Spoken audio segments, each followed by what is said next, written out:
மனம் திரும்பி கனி கொடுத்து அவருடைய சத்தத்திற்கு செவி கொடு. இந்த சத்தம் என்ன செய்யும் அப்படின்றது தெரியணும். முதல்ல தேவனுடைய சத்தம் கொஞ்சம் வல்லமை உள்ள சத்தம்.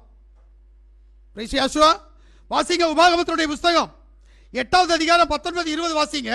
உன் தேவனாகிய யாவை நீ மறந்து வேறே தேவர்களை பின்பற்றி அவர்களை சேவித்து அவர்களை பணிந்து கொள்வாயானால் நிச்சயமாய் அழிந்து போவீர்கள் என்று இன்று உங்களுக்கு சாட்சியாய் அறிவிக்கிறேன்.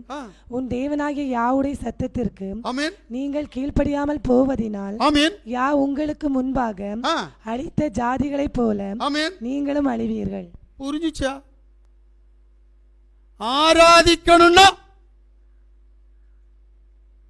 அவருடைய சத்தத்திற்கு கீழ்ப்படிந்து ஆராதி. யாருக்கு சத்தத்தை கீழ்ப்படுகிறே அவனை உனக்கு அடிமையாக்கிறோம், நீ அவனுக்கு அடிமையாயிருவ. இதான் கான்செப்ட். எங்க பிசாசு யாரும் வீட்லையும் சும்மா வராதுங்க. பாவம் யாரும் வீட்லையும் சும்மா வராது. நீ என்னைக்கு பாவத்துக்கு அடிமையாகிற அப்போ பாவம் ஒன்று அடிமையாக்கும். எப்போ பிசாசுக்கு அடிமையாகிற அப்போ பிசாசு ஒன்று அடிமையாக்கும். இதுதான் கான்செப்ட். நான் படித்த பாடம் இதுதான். இந்த வேதாகமத்தில் நான் கற்றுக்கொண்ட பாடம், யாருக்குள்ளாலையும் பிசாசு தானா வராது, யாருக்குள்ளையும் பாவம் தானா வராது, யாருக்குள்ளையும் போராட்டம் தானா வராது. எப்போ வரும்?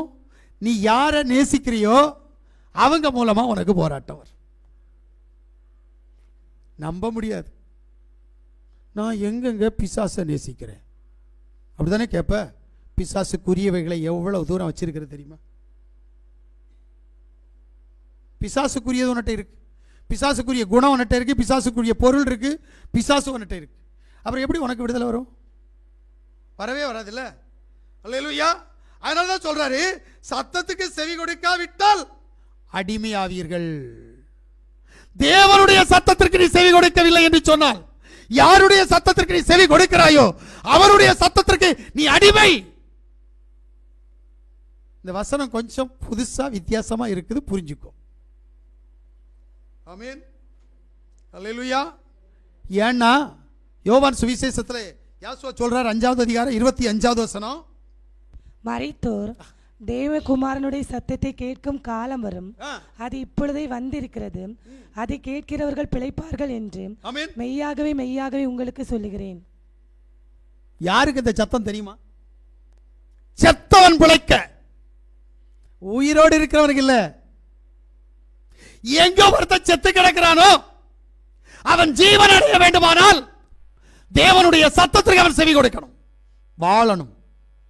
கேட்கறது எல்லாரும் கேட்குறீங்க. இப்ப கேட்ட வசனம் இப்ப போயிடும்.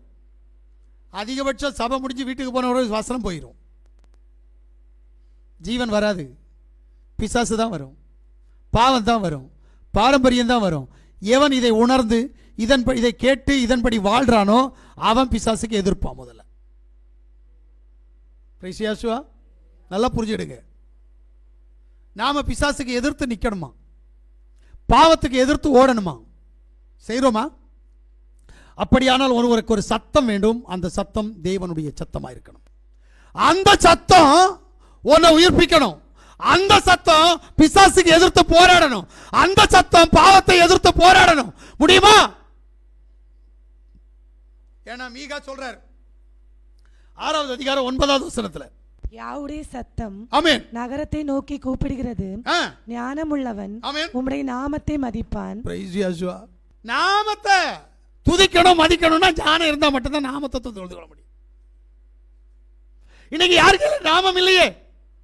அதனால்தான் அவர் சொன்னார், என் நாமத்தின் பேரால் நீங்கள் ஒன்றும் கேட்கவில்லை, கேளுங்கள், உங்கள் துக்கம் சந்தோஷமாய் மாறும்படி நான் உங்களுக்கு செய்வேன்.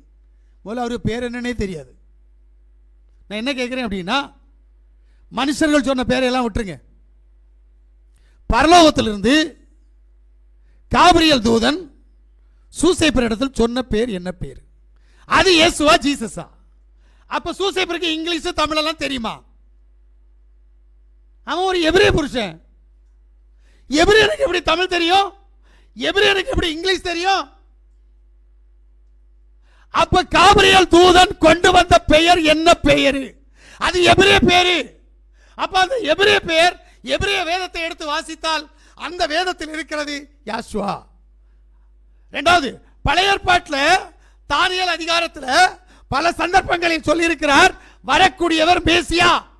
தமிழ் பைபிள்ல இன்னும் மேசியான்னு தான் இருக்கு. மேசியா விட்டுட்டோமே, ஏன்?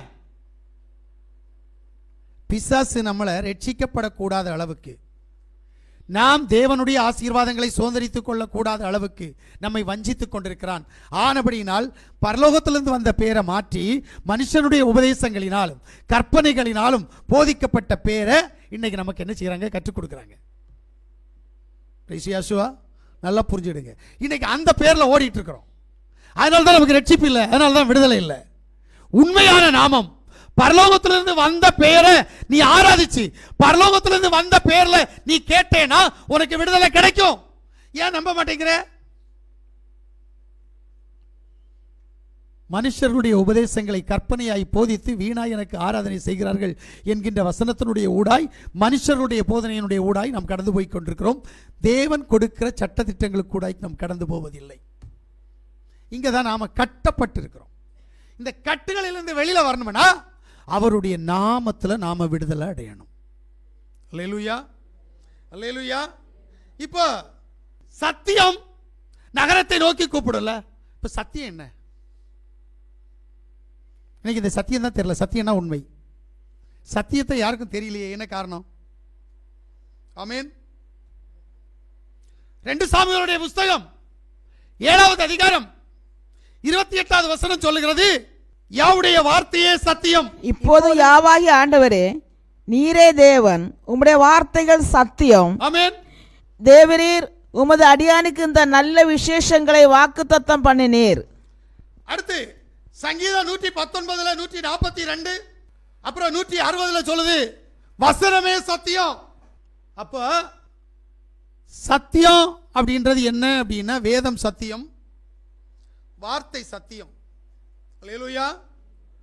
இப்ப இந்த சத்தியத்துக்குள்ள நீங்களும் நானும் கடந்து போறோமா?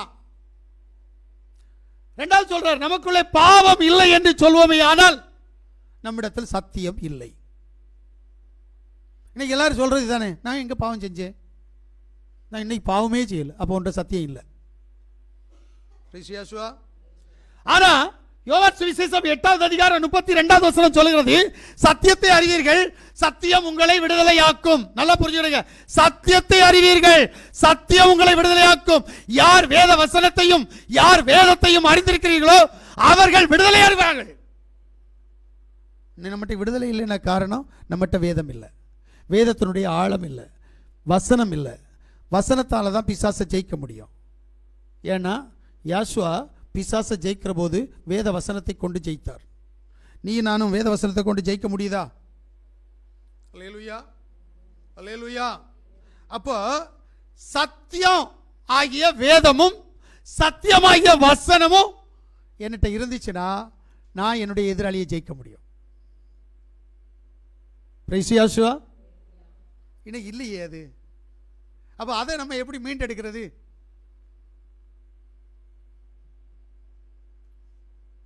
இதேதான். இது தேவன் முதல்ல இங்க கொடுக்கல. எனக்கு தெரிஞ்சு அவர் முதல்ல மனசாட்சியில கொண்டு வந்து வச்சார், 2வது வானத்துல கொண்டு வந்து வச்சார், 3வது இருதயத்துல கொண்டு வந்து வச்சார். அதுக்கு பிறகுதாங்க இதை கொடுத்தாரு. அப்போ உன் இருதயத்தில் இருக்கிற வேத வசனம் எங்க? உன் இருதயத்தில் இருக்கிற வசனம் எங்க? வேதம் எங்க? அது ஏன் கிரியை செய்யல?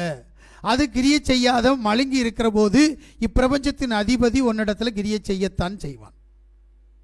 ஏனென்றால் யாசுவா 40 நாள் உபவாசம் இருந்து வந்தபோது பிசாசானவன் அவரை உயர்ந்த மலையில் தூக்கி கொண்டு போய் அவரை சோதிக்கும்படியாய் பரிசோதித்து பார்த்தான். வேதம் சொல்லுகிறது, அவர் வேத வசனத்தின் மூலமாய் பிசாசை ஜெயித்தார். நீ ஏன் ஜெயிக்க முடியல? ஒன்னால் ஏன் ஜெயிக்க முடியல? இது அறிகிற அறிவு ரொம்ப முக்கியம். வசனம் இல்லை, வசனத்தால் மட்டும்தான் ஜெயிக்க முடியும். வேத வசனம் தான் பிசாசை என்ன செய்யும்? துரத்த முடியும். அவருடைய நாமம் தான் துரத்த முடியும், அவருடைய இரத்தம் தான் துரத்த முடியும். இந்த சத்தியம் உன்னிட்ட இல்லாத பட்சத்தில் நிச்சயமாக நீ பிசாசை துரத்த முடியாது, பாவத்தை துரத்த முடியாது. அதுக்கு சத்தியத்தை அறியணும்ல. அதனால தான் திட்டமும் தெளிவுமா சொல்றார், சத்தியத்தை அறியுங்கள், சத்தியம் உங்களை விடுதலையாக்கும். அல்லேலூயா.